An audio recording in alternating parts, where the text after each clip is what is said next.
Hello. We're coming to you live. Hello.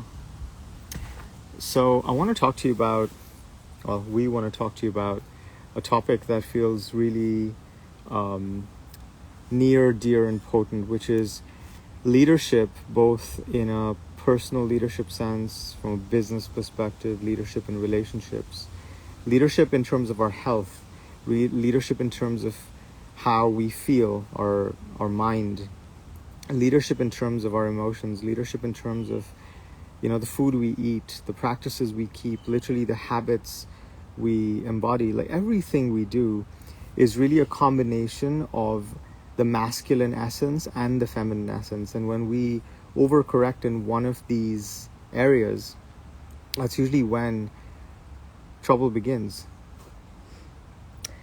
So I've been thinking a lot about this concept of what it means to bring feminine energy, our own feminine attributes, into leadership, into the work that we're doing.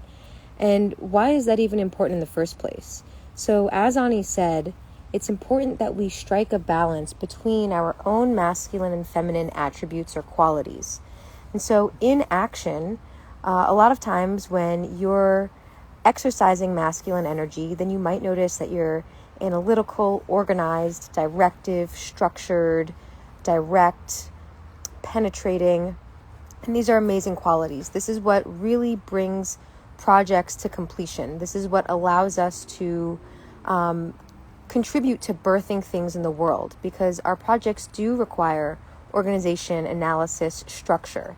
Masculine gives structure. So if you think of like a Tupperware container, if you were to pour soup into no container, it would just spill out onto the counter. However, when you're pouring it into a Tupperware, that container gives it structure. We can think of the masculine as the container to which you pour your soup. And this masculine container also creates safety, right? So the soup, when it's just poured into empty space, it just goes everywhere, right? And like this, the feminine energy, when uncontained, will float out into the ether. So if you've ever noticed someone as being very airy or not grounded, then it's possible that they may have a lot of feminine energy flowing through them. And by the way, there's nothing wrong with this. It's just the balance that they have struck in the moment. Now, when we're talking about balance can mean something different at any given moment. Balance between your masculine and feminine when you're at a spa versus when you're at work could look very different. And when we're referring to feminine energy, these qualities that we may notice within ourselves tend to be nonlinear, free-flowing, creative, innovative, more filled with emotion, freedom, yeah, flow.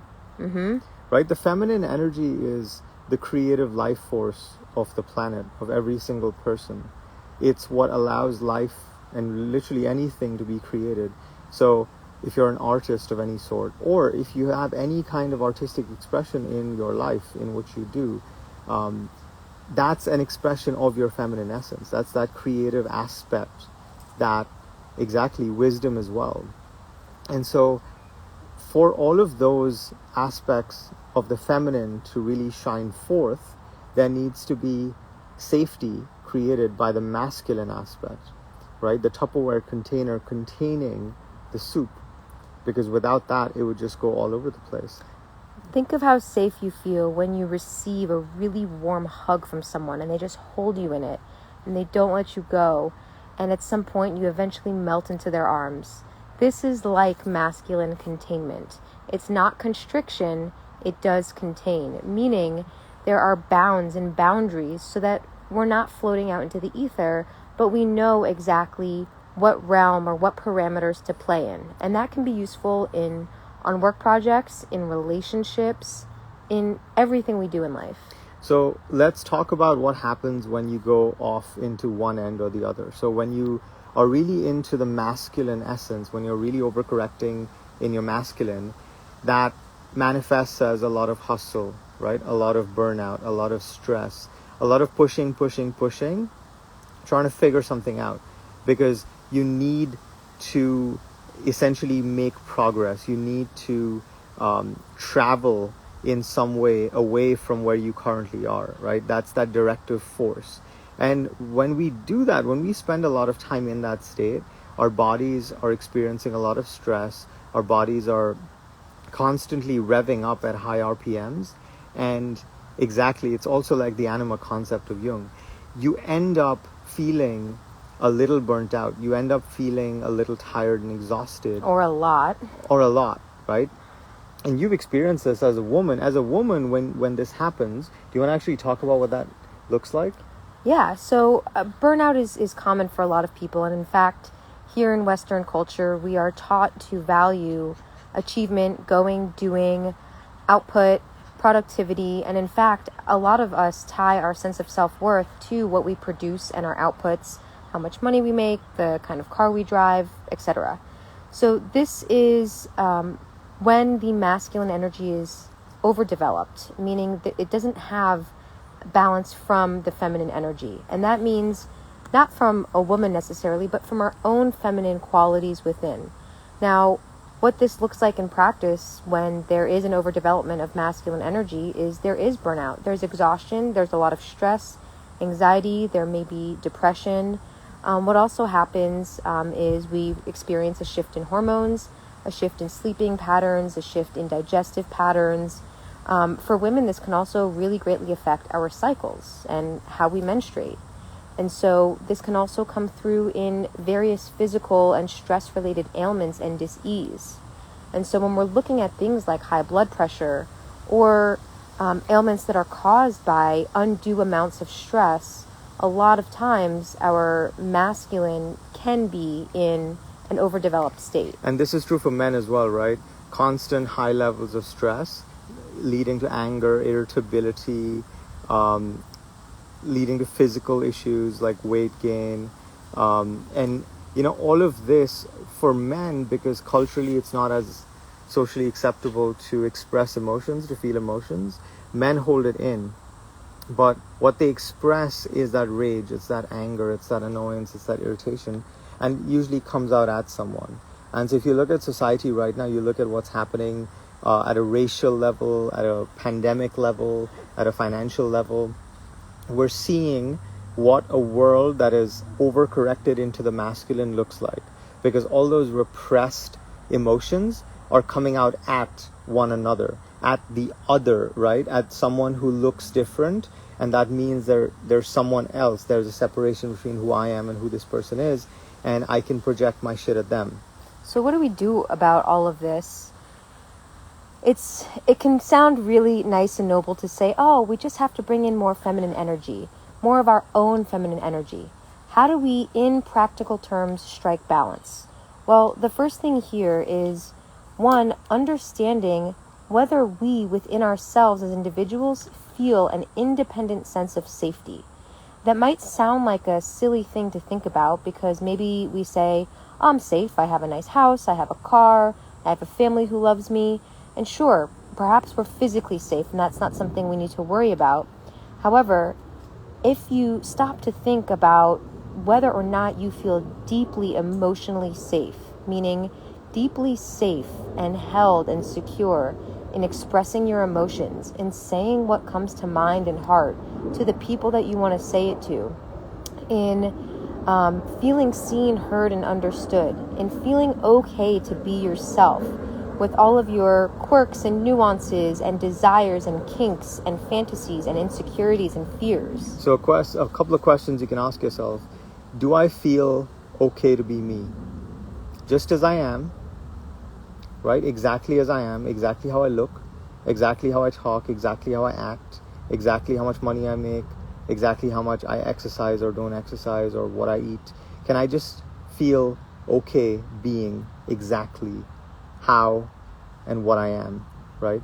And if the answer to this feels, and this is all a feeling, right? There's no objective responses to this. But if it feels like how you are currently is not enough, it's not good enough, it's not this enough or that enough, then you may feel a pull towards your masculine, right? Maybe it's to exercise a lot more. Maybe it's to work a lot. Maybe it's to go hustle so you can make a bunch of money. The reason why we do all of those things is so we can feel that feeling of safety, is so we can feel that feeling of being enough, right? What we're all chasing is that feeling of being enough, because when we feel enough, we can be at peace. As in, we don't need to be somewhere else. We don't need to be someone else. We don't need to be some way else. And when we can feel like the way we are right now, right, in the present moment, everything feels complete, it feels perfect, and we can just be exactly who we are, how we are, whatever way we are, that's our access point to peace. That's our access point to, you can call it self-love, you can call it self-acceptance, you can call it anything, but that is sort of the meeting point of the masculine and feminine.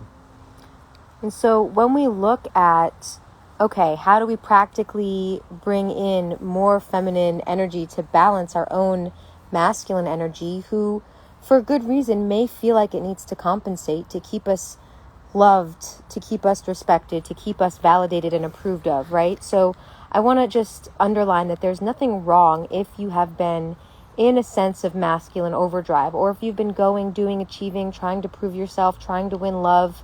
Evolutionarily speaking, your being is extremely intelligent. So you're doing what you think you need to do to survive, to keep love of your family, tribe, loved ones, partner, coworkers, whomever. And if that's not feeling most optimal for you anymore, then how do we allow in our own feminine energy?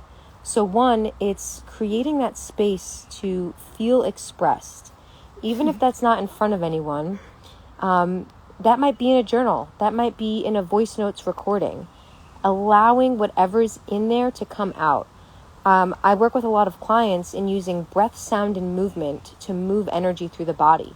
Any sort of breath work, sound work, and just, it can be making random sounds, and movement, moving the body intuitively. So this is not like linear structured weight training necessarily. This is just letting the body flow and move in whatever way feels good. And this is something I've learned a lot from this one.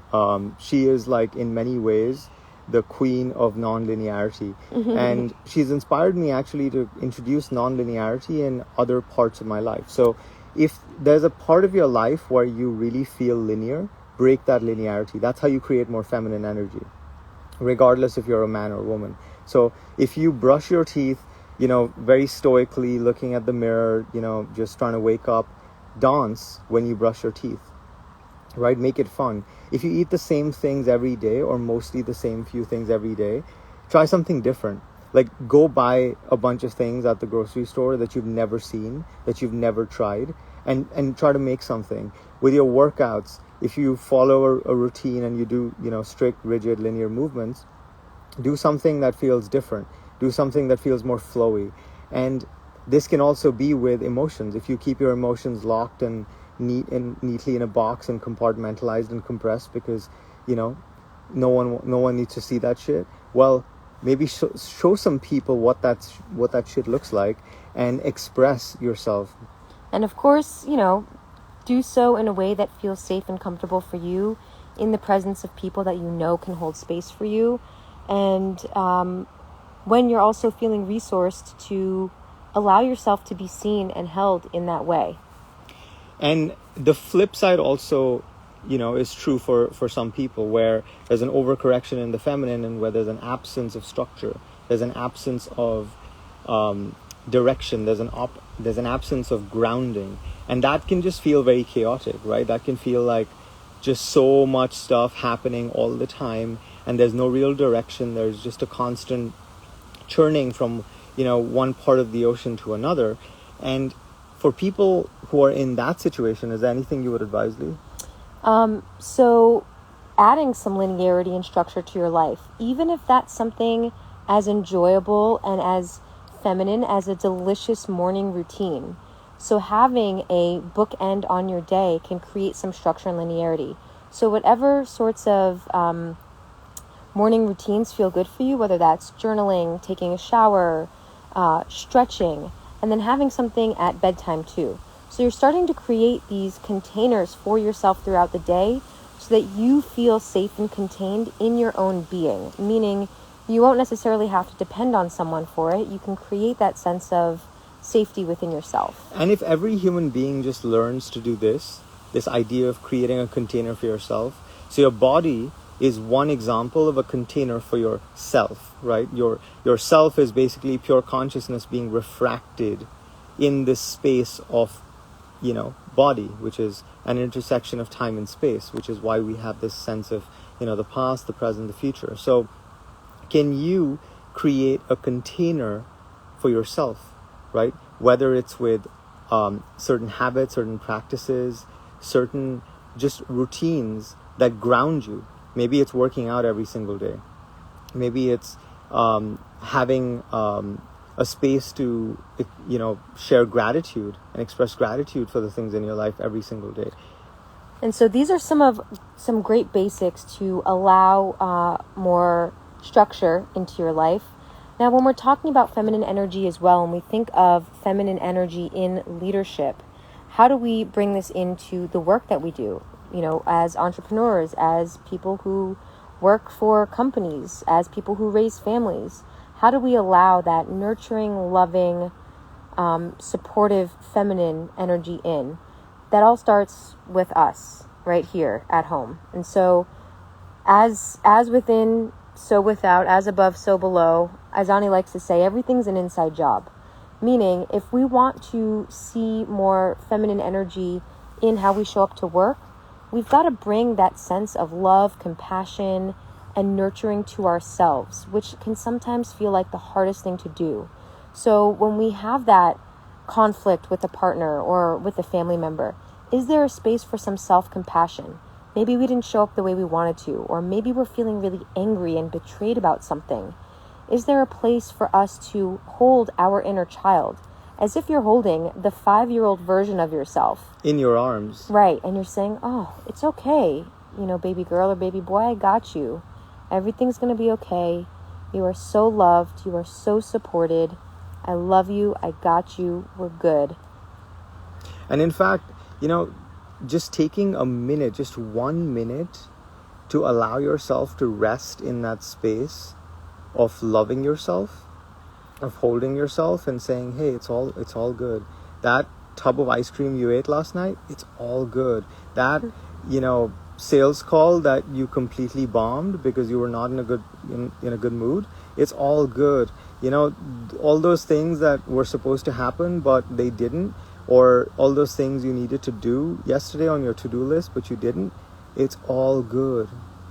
Because when we can release ourselves from our own judgments, from our own punishing critical eye and voice, that's when we feel safe to really be who we are on a daily basis.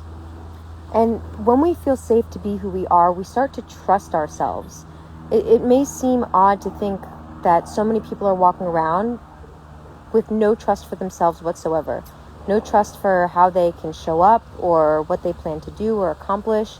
And so when we start to practice this inner sense of self-love, self-compassion, we rebuild the trust with our inner child. And to Jill's point, you can ask yourself, what does my inner child need right now? Right? Because when I ask myself that question, the answer changes.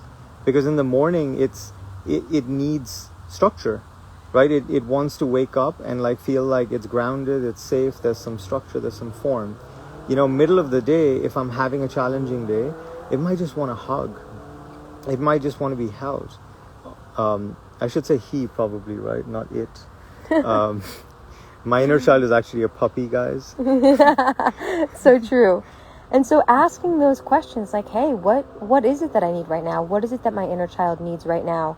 And I guarantee you, as funny as this may sound to some people, this is what's going to allow you to show up as that badass rock star in your business, in your family, in your sex life, in everything you do. I can bet everything on the fact that the answer is love and compassion. And as we regain that trust for ourselves, especially for those of you women who are watching who are leaders in your business or who are entrepreneurs, and we wonder, why am I so burnt out? Why am I in overdrive? Why do I always feel stressed out, like I'm worrying about either where the next client's going to come from or what's happening? And so as we rebuild that sense of trust within ourselves, we learn naturally to surrender into the flow of life, into the flow of our business. And we open up this space in our hearts to have compassion for others. So I'll give an example of something I'm experiencing right now in a group of women that I'm leading. There's been a lull in the energy of this group of women that I'm leading. And my first idea was, okay, who do I need to call out? Who do I need to get in line? And I was like, interesting that was the first thing I wanted to do. And then I felt guilty because I thought I wasn't doing enough. And then I guilted myself. And as I went through this metamorphosis of what it means to surrender into my own feminine while still allowing my masculine to create structure in the group as the leader of the group, I realized that people are going through their own things. And so what can I do to show up taking 100% responsibility for how I contribute to the energy of the group? And how can I show up as someone who's encouraging, who's supportive, who holds a space for women to come forth and say, hey, I'm feeling disconnected, or I'm feeling, really worried or concerned about this thing. And I can do that because that's how I've started to show up for myself. Therefore, when I see someone is not engaging in the group, I can say, hey, my love, tell me what's going on for you these days. How can I support you? Versus, hey, you haven't been showing up and here's what's wrong. And we can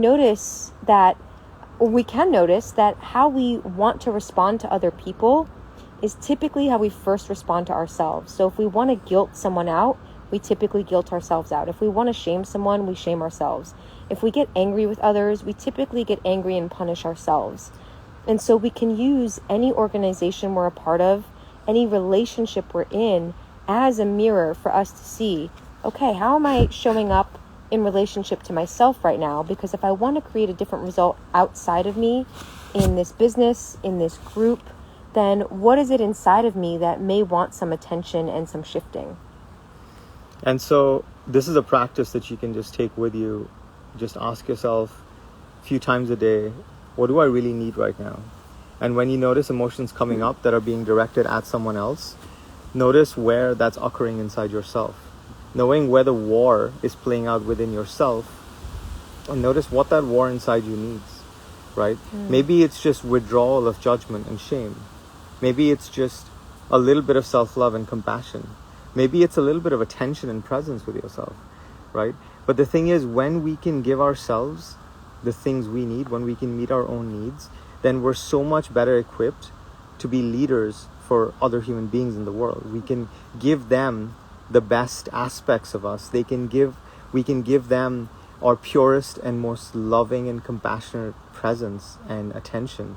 And honestly, that is what leadership is to me, right? Leadership is just compassionate presence. It's compassionate acceptance. It's holding a space for other people who may not be where you are right now as a lighthouse, right? Just as a lighthouse can stand there, right? Firm and strong, unwavering in its presence, and just being a beacon for the rest of the world, for those passing ships. Can you be a beacon for the passing ships around you? Can you find the strength and the presence and the solidity and the solid ground of being inside yourself so you can stand tall and firm like this lighthouse? And can you be the light in the world that you already are? Right? Can you be the light in the world that you already are? Lee makes fun of my impassioned speeches, so he's got so many good speeches in him, but I like to make some memes and parodies. Stay tuned, because we're going to be making some really funny relationship parodies also. Yeah, we are. Anyway, anything else you want to say? I think that's about it. Thank you so much for tuning in. This is a topic really near and dear to us, and it's best served with a dash of the masculine and feminine. We love you so much. Remember that you are really fucking limitless and so powerful. Remember, Simba. All right, sending much love to you all. Mwah. Thank you for all those who tuned in and commented and engaged. We love you. We love you So much. Amazing. See ya.